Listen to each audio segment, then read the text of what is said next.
সরার্দ উদ্যান কেন্দ্রিক অনেক ধরনের অপরাধ হয়। এখানে অনেক জায়গা আছে যেখানে একটু ঝোপ জঙ্গল থাকে, গাছপালা বেশি আছে, আলো কম থাকে। এখানে কিন্তু যারা হচ্ছে যে মাদকের অভয়ারণ্য হিসাবে ব্যবহার করে, অনেকে আসে এখানে মাদক খায়। এখানে যেমন ছাত্র আছে, তেমনি বিভিন্ন রকমের পেশাজীবী লোকজন আছে, বিভিন্ন রকমের লোকজন এখানে আসে, এসে তারা কাজ করে। এর পাশাপাশি এই যে ছিনতাইকারী থেকে শুরু করে সকল রকমের যারা অপরাধী তারাও কিন্তু এখানে আসে। এবার ইভেন যারা নাশকতা করবে, নাশকতা পরিকল্পনার জন্য এটা হচ্ছে ভালো একটা জায়গা। ওই জন্য আমরা চাই না যে এই জায়গাটা ভালো থাকুক। এটা আমরা আমাদের জন্য খারাপ বানাতে চাই, মানে আমাদের খারাপ, ওদের জন্য যেন যেটা যারা অপরাধী তাদের জন্য বিরাট একটা ভয়ঙ্কর জায়গা এটা হবে। আমরা যেন হচ্ছে সবাই মিলে এটা সবার চেষ্টা করলে ইনশাল্লাহ তাদের জন্য একটা ভয়ঙ্কর জায়গা বানাই ফেলতে চাই আমরা। যেন সাধারণ মানুষ, ভালো মানুষের জন্য এটা ভালো জায়গা হবে, আর অপরাধীদের জন্য হবে এটা ভয়ঙ্কর জায়গা। মানে এখানে আসলে ধরা হবে।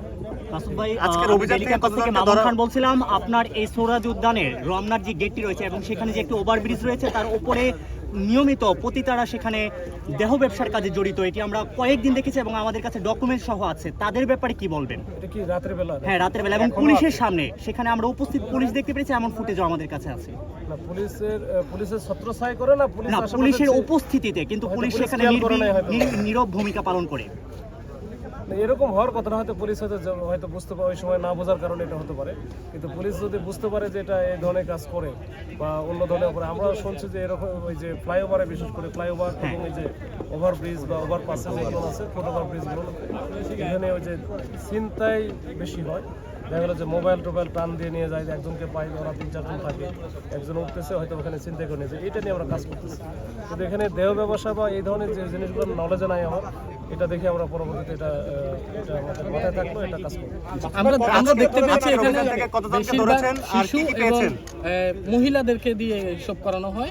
এ ব্যাপারে আপনাদের কোনো পদক্ষেপ, আগামীতে জোরালো কোনো পদক্ষেপ থাকবে? সমস্যাটা তো ওই জায়গায় যে ওই অল্প বয়স্ক ছেলে মেয়ে যারা আছে, বিশেষ করে বাচ্চারা, ওই যে মেয়ে এবং ছেলে উভয়ই এখানে কিন্তু এই সব কাজে জড়িত, এবং মহিলারা বিশেষ করে জানে যে পুরুষ হলে তো এটা একটু ধরা সহজ বা সহজে ধরা যায়, কিন্তু মেয়েদের তো আসলে খুব বেশি আমরা কিছু করতেও পারি না। অনেক সময় আগে থেকে যদি না জানা থাকে তাহলে মহিলা যাচ্ছে আমরা সাধারণত অ্যাভয়েড করা চলি, যে ঠিক আছে মহিলা মানুষ দরকার নাই।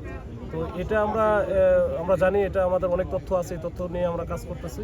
যারা এই ব্যবসার সাথে জড়িত, যারা মাদক ব্যবসার সাথে জড়িত, সেটা ছোট বাচ্চা হোক আর মহিলা হোক, এটা আমাদের নলেজে মোটামুটি আমরা অনেক ইনফরমেশন পাইছি, এটা নিয়ে আমরা কাজ করি। আরেকটা প্রশ্ন সংক্ষেপে রাখতে চাই, সেটি হচ্ছে এই উদ্যানে যখন অভিযান পরিচালনা করা হচ্ছে, আমরা দেখতে পাচ্ছি বেশ কয়েকজন মাদকাসক্ত এখান থেকে পালিয়ে যাচ্ছে। তো গেটগুলো বন্ধ করে এবং পুলিশি পোশাক ছাড়া অভিযান করলে আর একটু ভালো হতো কিনা, এই ব্যাপারটিকে কি মনে করেন?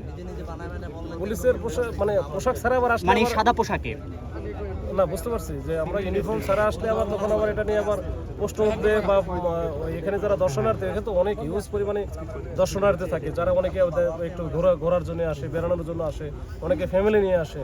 সেক্ষেত্রে আসলে ভীতির সঞ্চার হবে। ওই জন্য যখন পুলিশ দেখবে বা ইউনিফর্ম দেখবে, তখন হয়তো বা তাদের মধ্যে একটা আশ্বস্ত তারা হবে যে না, এটা তো পুলিশের হয়তো অভিযান চলছে।